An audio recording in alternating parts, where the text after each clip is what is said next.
Olá, olá, voltamos, são exatamente 15h50, Rádio Jornal, a número 1, presente em 5 estados do país.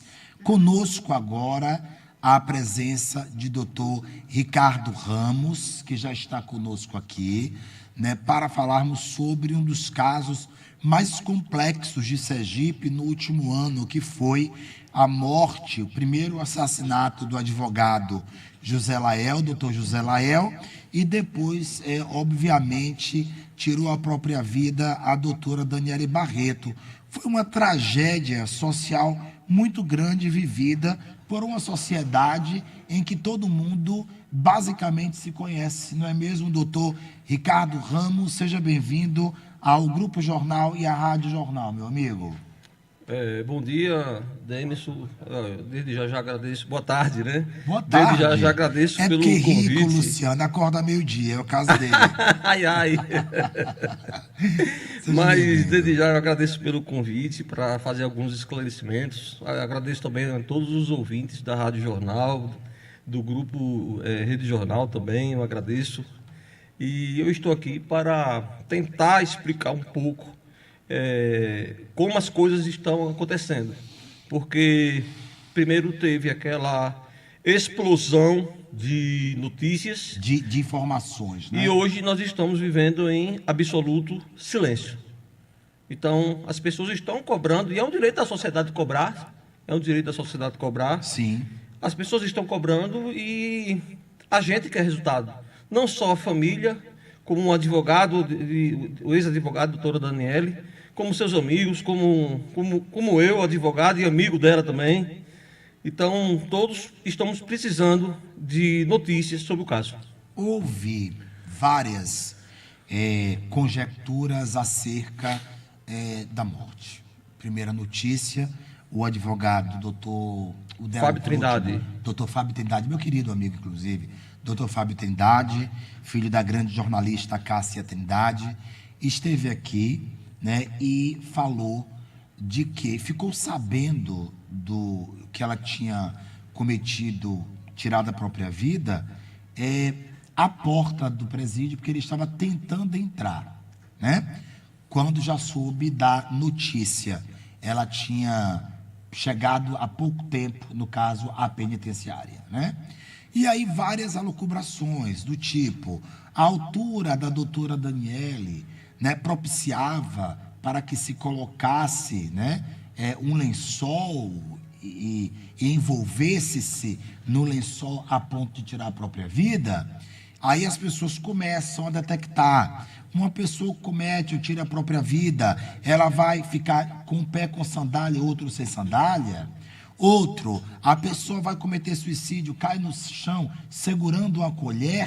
As fotos estavam lá, que foram vazadas, inclusive por uma pessoa do SAMU, né, do serviço, e essa pessoa está, se não me engano, suspensa das funções, né, obviamente, mas foram fotos que vieram e que trouxeram questionamentos que eu tenho como muito importantes, porque tudo aquilo mexeu muito com a cabeça. Foi como o senhor disse, ela era sua amiga, ela tinha sido a minha aluna, ele também era o meu aluno, tinha sido meu aluno. Eu também. Sabe, você também. Então, e eu passei todo o processo sem nunca ter dito que ambos tinham sido meus alunos. Aliás, porque eu quis levar com impessoalidade, imparcialidade aquele fato que era complexo para entender, porque eu os conheci, inclusive, como casal, os encontrava como casal. Então, imagine o peso do jornalista, muitas vezes, e ninguém sabia disso, né? Grande parte você sabia, mas a grande maioria não sabia, de que eu tinha proximidade com ambos, a ponto de ficar perguntando o que havia acontecido. Doutor, eu fiz agora um pequeno monólogo para as pessoas entenderem quantos questionamentos existem e que o senhor tem trazido isto em pautas no seu Instagram. Sim. Que são pautas que parecem incomodar outras tantas pessoas, não é verdade? Incomoda bastante.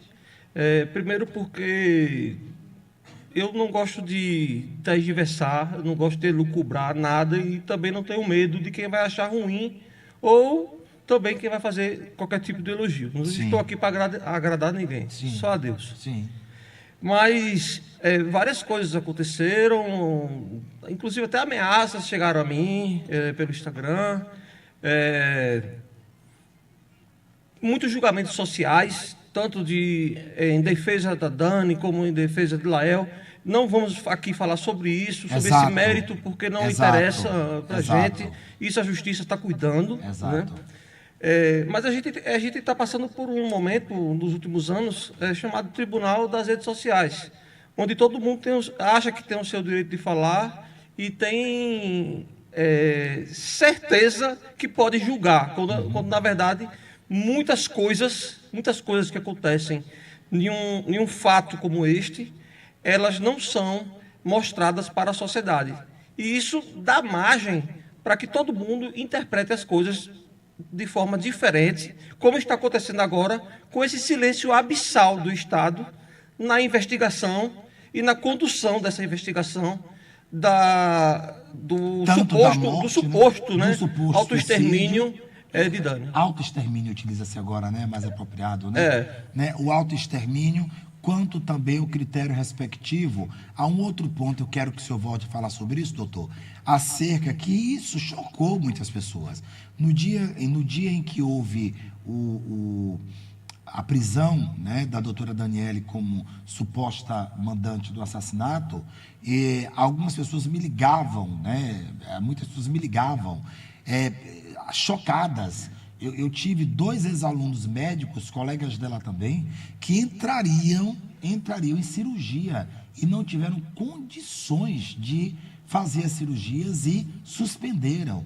Então, é para as pessoas terem uma dimensão de como aquilo mexeu com toda a sociedade em geral, também com a alta sociedade, porque todo mundo fazia parte dessa bolha, né? Mas a todos também que acompanharam o caso. Em que pé anda, de fato, isto em relação à defesa, à acusação, ao Ministério Público, em relação ao Estado, sobre as suposições todas trazidas à mídia e que feitas pela mídia e que também ficaram sem resposta? Primeiro eu peço vênia ao senhor e também peço vênia aos ouvintes, porque essa investigação ela é altamente sigilosa. Então, muitas coisas a gente não pode dizer. Sob pena até de uma eventual infração ética por parte da gente. Sim. Mesmo eu não sendo o advogado dela, eu estou aqui na qualidade de um amigo da família, de um amigo dela, sim, de um amigo de Dr. Fábio Trindade também, que é um excelente advogado. Excelente advogado. De primeira prateleira. Inclusive, eu quero chamá-lo aqui também, inclusive, tá? Para falarmos sobre essa parte técnica, né? Porque ele ficou, inclusive, de nos dar retorno acerca disso, né? Mas até agora o que nós sabemos primeiro a investigação começou no DAGV. Depois veio aquela boataria de dois DNAs que foram encontrados no corpo dela, onde acabaram informando que só um DNA foi localizado, o outro DNA não tinha como dizer se era de homem ou de mulher. Sim. O que eu posso dizer para todos é que é um pouco pesado, que eu vou dizer, ainda mais nesse horário, mas esse DNA não foi encontrado na frente dela, se assim eu posso dizer. Sim. Tá? Entendemos. Não foi encontrado. Isso aí é um ledo engano. Então, a gente já pode fazer uma ilação, mesmo que não tenha uma presunção de certeza, porque a gente tem que buscar sempre a verdade real dos fatos, mas que houve o estupro ou o vilipêndio de cadáver. Mas o sêmen foi sim encontrado e não foi encontrado. Ou consensual também poderia ter sido. Ou consensual, né? Mas não daria tempo, é isso que a gente questiona. Certo. Eu digo sempre à minha esposa, parece uma série de Netflix cheia de mistérios, onde toda hora a gente vê uma vertente de investigação e depois parte para outra. Uhum. Porque não daria tempo, primeiro, que ela chegasse no presídio. Ela estava muito mole, muito cansada, porque havia muito tempo que ela estava sem comer. Vai para uma sala para ser cuidada, né? De Essa isolamento, recepção, né? exato, de isolamento. Nessa sala de isolamento não tinha lençol, não tinha nada, tinha assim um colchão, um colchão. Essa sala ela tem mais ou menos uns 3 metros de altura. Então, como é que esse lençol apareceu? Por exemplo, alguém da sociedade, algum ouvinte, algum jornalista, algum policial aqui já mostrou ou comprovou se ela se enforcou mesmo com uma Teresa, que é a trança feita pelos presos para poder se enforcar? Nunca apareceu essa Teresa. Onde está a Teresa? Onde está a Teresa? Então, isso já para muitas dúvidas se realmente ela cometeu o autoextermínio Um outro detalhe, ou doutor, se fizeram alguma coisa contra ela. um detalhe, doutor, que eu quero, me permita este corte aí, mas que o senhor pode retomar a linha de raciocínio, diz respeito à altura. Eu nunca estive em um presídio assim dentro, né? Mas algumas pessoas, inclusive advogados, me disseram que na cela as camas elas são distantes das janelas, né? Onde ficaria a abertura para a respiração. E que a altura é mais ou menos de 3 metros, ou quase isso, né? Perfeito. Então, como é que uma pessoa que está debilitada fisicamente vai conseguir subir, colocar este lençol que não existia, né? Pelo menos até agora a gente não viu nenhum lençol. Exato. E com uma mulher que tinha uma altura mediana quando estava de salto alto, né? Então, era aquela mulher aparentemente alta porque usava saltos muito altos, de 10 centímetros, 12 centímetros, né? Mas, veja, ainda assim, para uma altura de quase 3 metros, se é isso mesmo, eu quereria que o senhor comentasse sobre a altura das celas, das janelas, né? Eu conheço essa sala, ela tem mais ou menos 3 metros de altura até os vergalhões da Eu prisão. não conseguiria. Eu também não. Eu tenho 1,82 m. Exato, com essa destreza para jogar essa o lençol. rapidez. Não, e a destreza de jogar o lençol e trazê-lo. Trançar o lençol trançá-lo. para ele virar uma corda. Você entendeu? Passar lá pelas grades, retornar e ela ainda fazer o gancho para que ela possa cometer o autoextermínio. Com todo respeito, porque o caso é muito sério, eu acho que Muito isso sério. é digno daqueles filmes de antigamente, MacGyver, que Não conseguia teria. fazer de um copo d'água uma bomba atômica. Dado Não o nível, né, de doutora Daniele, do caso, ela havia acabado de sair, inclusive, de uma audiência, né, com uma juíza, em que doutor Fábio Trindade, à época, pediu que ela retornasse para a clínica, né? Em relação a isso, ela foi retirada da clínica, foi para a audiência e de lá decretada a prisão, mesmo com os psiquiatras dizendo que ela não tinha condições de voltar. E a prova, né, estava lá. Não houve aí uma má interpretação jurídica, doutor? Pronto. Sabe, Esse nós ponto- somos leigos, mas temos que perguntar acerca disso. Esse ponto é muito crucial, inclusive para a comunidade jurídica. A lei, ela diz que o juiz é o perito dos peritos. Ou seja, ele pode desconsiderar uma perícia Entendi. e fazer o que ele quiser, de acordo com o que ele está entendendo, o que está vendo ali. Mas ela não tinha nenhum tipo de autorização médica para sair da clínica. Ela não tinha autorização, não tinha nenhuma recomendação. A recomendação era contrária, era para que ela permanecesse na custódia daquele hospital psiquiátrico. Os psiquiatras também orientaram a juíza em relação a isso. E pasmem, os peritos, um perito do Tribunal de Justiça era, inclusive, um dos médicos dela. Mas, infelizmente, Ela estava respaldada do ponto de vista clínico para não ir para a penitenciária. Mas, infelizmente, dado esse atraso ainda das leis judiciais no Brasil, dado esse atraso, o médico ele pode se tornar, de repente, aliás, o juiz pode se tornar, de repente, médico, para dizer se a pessoa está lúcida ou não, capaz ou não de cometer o autoextermínio. Quando um psiquiatra que passa 6 anos numa faculdade, mais Mais a especialização. 5 anos para fazer sua especialização Exatamente. em psiquiatria, porque é uma das mais difíceis, Exato. e quando uma perícia dele é extremamente rechaçada, e aí deu no que deu. É uma, quando falamos no fato, né? É muito difícil imaginar que duas pessoas, e aí fique bem claro isso, doutor, né? Para que as famílias não se arvorem, Sim. ok? Esta não é a intenção. Independentemente das partes, a sociedade também precisa saber, porque isso mexeu profundamente com a sociedade sergipana, né? E o fato de supostamente doutora Daniele ter sido a mandante daquele crime, eu digo supostamente porque não houve julgamento, né? O que é que acontece? Nós não podemos tentar entender o que aconteceu com aquela mulher. Exato. Né? Ela tinha um direito, né, de ser assistida pelo Estado. Concorda, doutor? Ela poderia ter e pode ter feito qualquer tipo de coisa, Sim.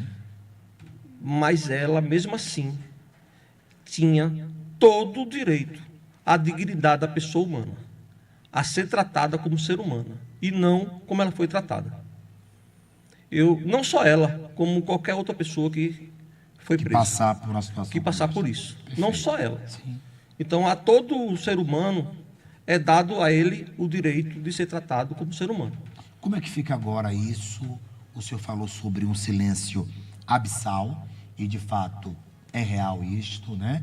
Eu fiquei ali aguardando quando houve a confirmação de que havia, né, a questão ali, né, de resquícios de esperma, né? Sim. No corpo da médica. Primeiro que isso é assustador, né? Depois o Instituto Médico Legal lançou como é que se diz?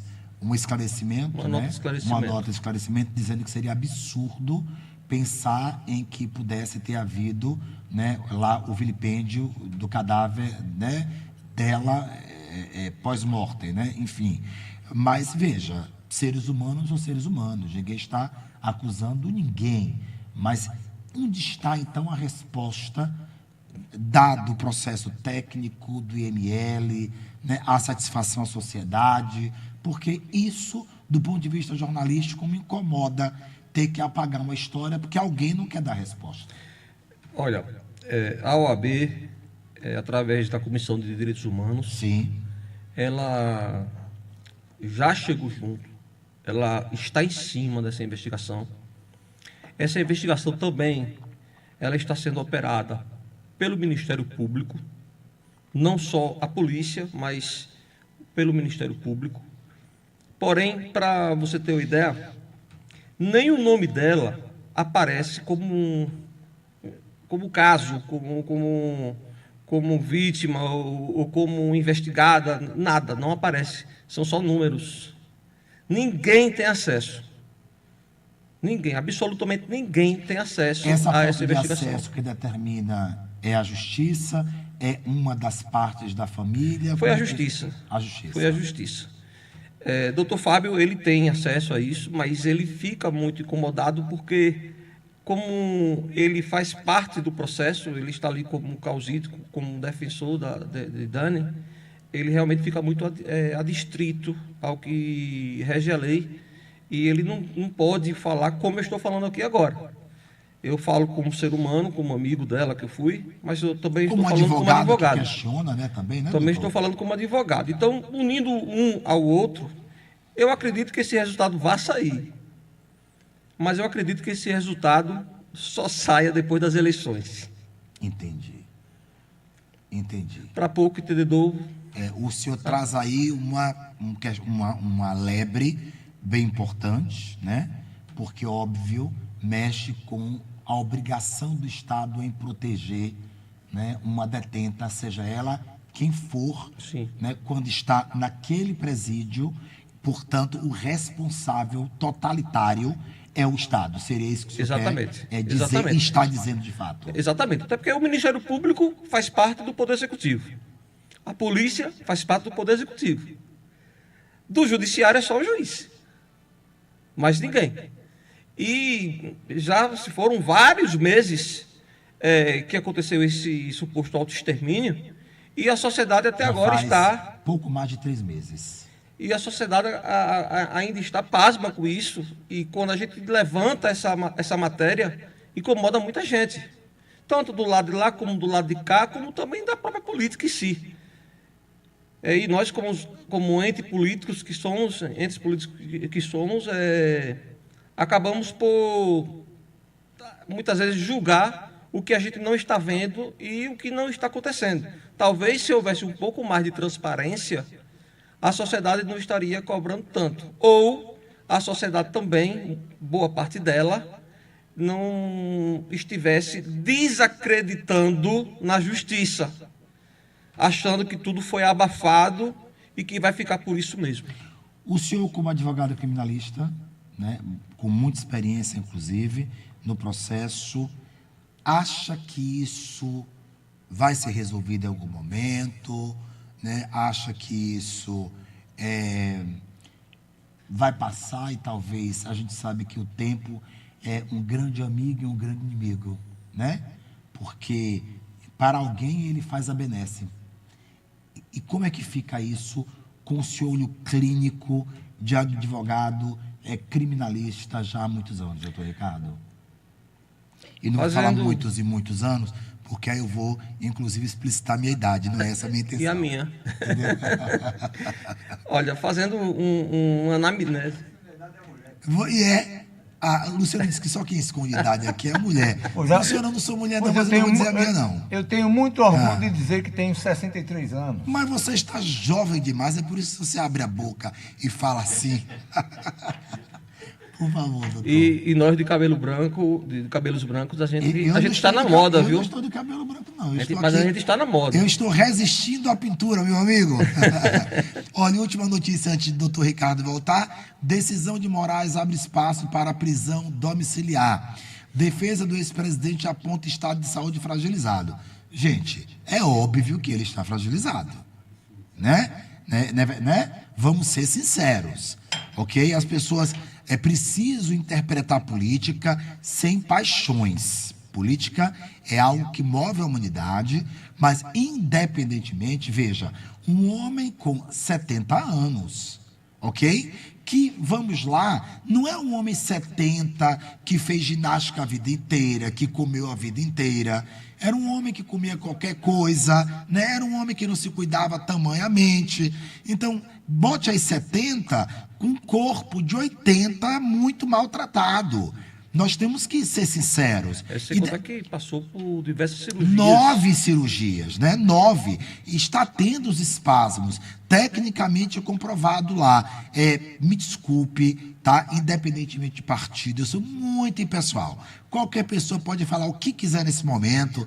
Desde se é pró, é contra, fique à vontade. Porque eu tenho consciência que, como jornalista, eu sou muito frio para a política. Eu não me apaixono por partidos e nem por pessoas do poder. Não me apaixono mesmo. Agora, o homem de fato está doente. O homem de fato está debilitado. Você olha para ele e vê que está debilitado. Mas não está tanto assim. Não é questão de estar tanto assim ou menos assim. Não é? Fernando Collor de Mello está muito mais saudável. Inclusive, apresentou-se de maneira chiquíssima na Polícia Federal. Ele sempre foi chiquíssimo. Não, né? mas naquela situação ele arrasou. Porque ele estava de gola alta, rolê, preta, todo de blazer preto, camisa rolê preta, porque milionário não sente calor, na PF, de pernas cruzadas, ok? E aí quando perguntaram a ele, o senhor está doente? Ele negou. E aí depois, veja, negou. E aí depois os advogados entraram e provaram que ele estava doente, mesmo após ele mesmo ter negado. E todo mundo via a condição de Fernando Collor de Mello. Super, me perdoe, super saudável, pode tomar medicação. Toma, eu tomo losartana já, jovem, ok? Então, faz parte da vida. Agora, comparar, meus amigos, o estado de Fernando Collor de Mello com o estado de Bolsonaro é covardia. São 9 cirurgias que este homem já fez. Independentemente, sabe, doutor, se ele quis dar ou não o golpe de Estado. Aí eu deixo para todos os ouvintes, todos os leitores, telespectadores julgar. Eu estou analisando minimamente o homem que está doente mesmo numa cela sozinho. É o que nós falamos há pouco instante. Em parte do editorial dessa entrevista, sim, onde eu disse que, para a lei, o juiz é o perito dos peritos. Exato. Embora todos os médicos digam que ele não pode estar preso, que ele tem que estar, aliás, em prisão domiciliar, porque é uma prisão. É uma prisão. É uma prisão.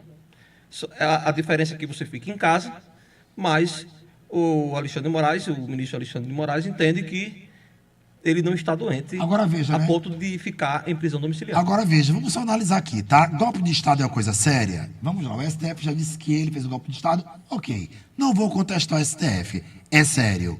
Mas é um homem de 70 anos, pós 9 cirurgias. Agora veja, Vorcaro, bonito não, cara de ator hollywoodiano. Alain Delon, né? Exato, não é? É bonito aquele homem. Dá um golpe de 6 bilhões que rastrearam, de 6 bilhões no país, está em casa, ok? Em prisão domiciliar, em casa. Um homem que passou a perna em centenas e centenas de clientes do Banco Master. Então, qual é a mediação? Aí vamos agora àquilo que não é bom no STF. Esposa de Alexandre de Moraes, advogada do Banco Master. Veja, viu, Luciano? Toffoli, os irmãos de Toffoli, sócios, no caso, automaticamente sócios lá de quem? Da família de Vorcaro no resort. Então, dessa maneira, somos levados a entender, olha a conversa estúdio, por gentileza, dessa maneira, somos levados a entender que nós temos, no caso, uma suspeição aí, no mínimo imediata. É uma suspeição enorme e digo mais, se ele se declarou impedido, pelo menos ao meu sentir, se ele se declarou impedido para julgar essa domiciliar agora, isso coloca em xeque também toda a investigação, todo o processo. Porque se ele agora está dizendo que não pode, então antes ele também não podia. Exato. Porque ele foi vítima, ele foi acusador e ele foi juiz. Voltando àquela pergunta, doutor, o que é que o senhor acha do ponto de vista técnico e com a experiência que o senhor tem acerca de doutora Daniele Barreto? O que é que o senhor acha? Como pessoa comum do povo, eu diria que isso vai ser abafado, sem medo de qualquer tipo de represália. Mas como advogado que eu sou, e eu confio na justiça, sim, confio também muito no trabalho do Dr. Fábio Trindade e no que ele conversa comigo, a família não vai deixar que ninguém passe pano, que ninguém abafe o que aconteceu. Falei aqui como pessoa e como advogado. Eu, por exemplo, sou um deles. Eu não vou deixar que isso seja abafado, de jeito nenhum. Esse processo é um processo administrativo, é uma investigação ainda, já deveria ter terminado há muito tempo. Há muito, muito tempo. E o que é que está atrás das cortinas que ninguém deixa saber? Essa é a pergunta. Esta é a pergunta e nós temos, enquanto sociedade civil, enquanto jornalistas, profissionais do jornalismo, né? Hoje, inclusive, me mandaram uma pessoa falando, jornalista de paixão. Aí eu mandei para ele, falei, não posso colocar sua foto, porque não existe jornalismo de paixão. O jornalismo vai à faculdade, senta no banco durante 4 anos e faz no mínimo 4 pós-graduações para ser jornalista. Então eu não posso colocar sua foto porque você acha que você é jornalista, entendeu? Mandei mesmo um desaforo de volta, que é muita ousadia. Achar porque bate a boca é jornalista. Doutor, prometa-me que Assim que tiver algum posicionamento acerca desse caso, o senhor volta a nos dar maiores informações. Sem dúvidas. Vou lhe dar todas as informações, vou trazer, inclusive, quem deu voz a Daniele Barreto, a extinta, a morta, infelizmente, essa é a natureza jurídica. Foi você, Denis. A família te agradece demais, porque naquela época ela estava sendo muito julgada, e foi o Grupo Jornal, a Rede Jornal, que veio e disse: epa, vamos ver os dois lados. Vamos ouvir os dois lados e saber o que está acontecendo, inclusive o que aconteceu no meio, que é esse autoextermínio, ou se ela foi assassinada, ninguém sabe. Se esse sêmen realmente existiu, se não existiu, mas isso eu posso dizer, porque até porque teve nota de esclarecimento da Secretaria de Segurança, umas até um pouco veladas, em tom de ameaça, de que isso nunca existiu, mas existiu sim, DNA no corpo de Dani, e, sendo mais direto, não era na vagina. Isso tudo é uma cena tristonha. Nós, do Grupo Jornal de Comunicação, o tempo inteiro, de domingo a domingo, mostramos fatos que nem sempre são agradáveis, até para a própria sociedade precaver-se, né? Precaver-se. Hoje noticiamos um rapaz, não posso adjetivar porque não é profissional, mas um rapaz que estuprou a enteada de 14 anos, matou e já havia estuprado a própria mãe. Então, quando a gente noticia o homem que bate na esposa, a esposa também que agride o homem, elas são minorias, mas elas existem, né?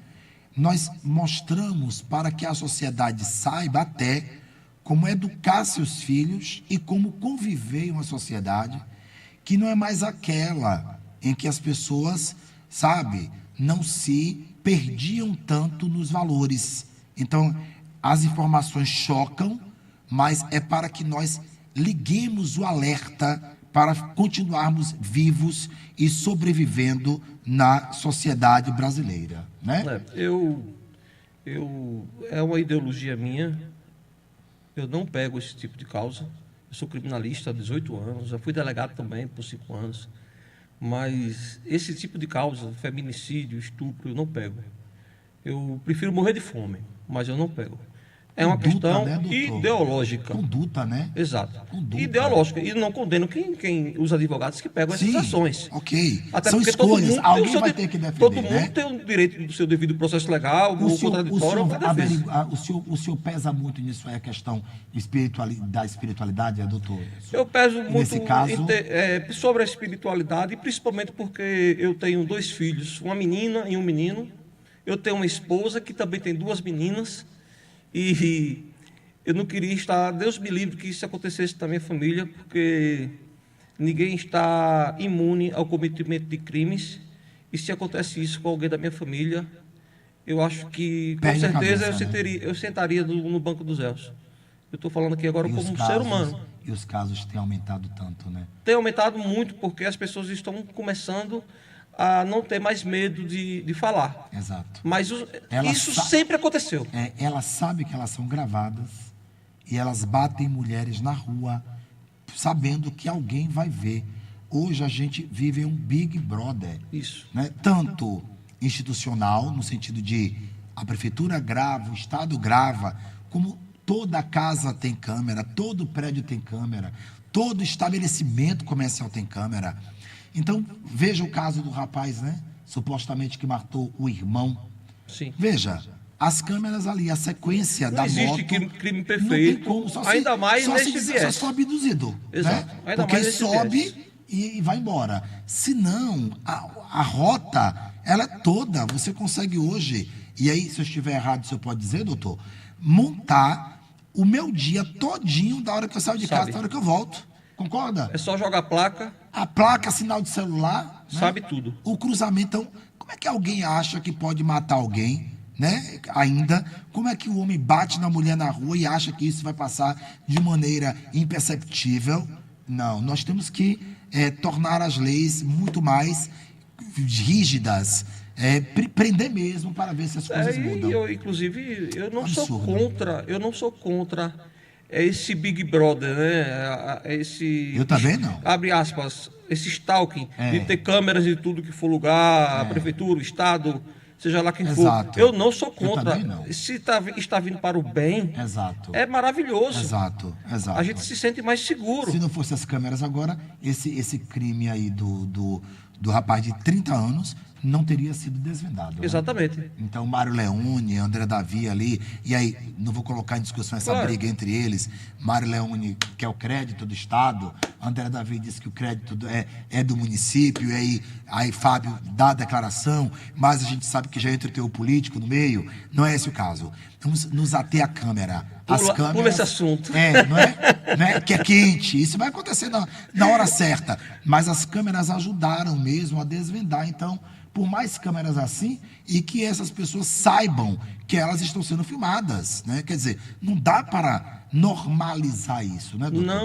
Não. E não existe crime perfeito, principalmente em virtude desse show business, desse Exato. chorape. Exato. Desse chorape de câmeras que estão câmeras. em Aracaju. Em Aracaju. E eu queria muito que isso fosse no Brasil inteiro. Exato. Eu queria muito que isso fosse no Brasil inteiro. O sistema- Olha que eu tenho o minhas sistema- ressalvas até com o próprio André Davi, mas Você ia tocar nessa... nós temos que elogiar como tem que elogiar. Tem que elogiar. Eu acho que tem que reconhecer. A irmã do prefeito de São Paulo foi presa, inclusive, pelo sistema SIM de São Paulo, que se chama? Eu não sei. Esqueci agora o nome do sistema de São Paulo, né? E a irmã do prefeito foi presa semana passada. E aí? Então, provou que o cara também não fez a coisa certa, né? Então, é preciso que a sociedade fica devidamente protegida. Né? Logicamente que tem as suas nuances. Por exemplo, a gente não pode pegar um fato em si que durou 10 segundos Exato. e colocar aquele fato como se fosse verdadeiro. Sim. Mas No ajuda. momento, ajuda. Mas a gente tem que saber o que aconteceu antes. Exato. E antes. Exato. Porque às vezes aquela pessoa está agindo ali até de forma inocente. Perfeito. Concordo Até de forma também. inocente, Concordo. numa legítima defesa. Concordo. Então, isso eu aprendi muito no Instagram. Sim. Porque as pessoas julgam instantaneamente por poucos segundos que elas assistem Exato. aquele vídeo no Instagram. Essa semana veiculou agora a prova cabal de que aqui nós não temos partido. Veiculou a matéria de Lula, mostrando Lula criticando os pobres, dizendo que quer dizer, foi um corte. A fala não era aquela, né? Inclusive, nós aqui no grupo falamos, olha, a matéria certa é esta. E pusemos na íntegra a matéria em que ele falava do processo histórico brasileiro, que só fomos ter faculdade no Brasil, universidade, depois de 400 anos. E que a elite brasileira ainda pensa, e pensa mesmo, que pobre não pode estudar. Ainda tem isso. É isso mesmo. Eu também fui atacado assim, sobejamente a semana passada, porque eu fiz um vídeo Sim. onde o CNJ e o presidente Lula eles fizeram um projeto Sim. para colocar televisores nos presídios federais. Sim. O Onde... senhor concordou, doutor? Totalmente. Foi, né? Totalmente. Eu sou contra, mas entendo também. Mas é porque se a gente olhar pela ressocialização do preso, aqueles televisores vão ser feitos, vão ser transmitidos, palestras. Vai Não ocupar vai ser a pra mente ver a humana. novela, né? Não. Vai Não vai- ocupar a mente humana. Eles podem fazer um curso à distância para poder remir sua dívida. Despertar um lado melhor, né? Para se reintegrarem à sociedade. É Logicamente, tem alguém que tem eu entendo. uma boa parte não vai se Não, reintegrar. E eu entendo o seguinte também, né? Eu acho que parte da reintegração deveria passar por estruturas físicas mais agradáveis e nós não temos, né? Começa por aí. Então, veja, você imagine agora o calor que não está em uma cela. Quantas pessoas, doutor? Eu nunca entrei na penitenciária. No Nem vou, Copecan, em nome de Deus. no Copecan, Ah. eu posso dizer isso com cátedra, Sim. nós temos mais ou menos, numa cela, Ah. 30 pessoas onde só cabem 6. Pronto, Luciano. 30 pessoas onde cabem 6 nesse calor que está fazendo hoje em Aracaju. não tem como a pessoa não ficar revoltada também. Não tem como. Não é? Ela sai de lá mais revoltada ainda. E aí, por favor, não nos escutem um pedaço e achem que estamos defendendo, tá? Não. Ok? É só uma breve ressalva para um tema que a gente pode discutir sobre qualidade estrutural. Um exemplo disso é, se desse emprego para todo mundo, Exato. para todos eles, com certeza a maioria não entraria em nenhum tipo de recidiva. Não seria reincidente. Como encontrar Dr. Ricardo Ramos nas redes sociais, ok? Por favor, meu querido. É só procurar lá, Ricardo Ramos, advogado, minha OAB é 4494, está lá. E quem quiser tirar qualquer dúvida jurídica, não me venham com Maria da Penha, quem bateu em mulher, nem com feminicídio, ninguém me procure para isso. Basta manter contato no direct e a gente tira qualquer tipo de dúvida. Obrigado, meu querido. É um gosto muito grande que a gente tem, é minha vocação, eu nasci para isso, sou um apaixonado eterno pela advocacia e o próprio artigo 133 da Constituição Federal é bastante claro, que diz que o advogado é indispensável à administração da justiça. Obrigado, querido. Vamos ao intervalo, volto já. Vou ali só pegar nosso próximo convidado, ilustríssimo médico, diretor do Hospital Primavera, aeromédico, ele é apaixonado, né, pela posição de aeromédico, e eu volto já com o doutor Rodrigo Cabral. Eu volto já com este médico admirável.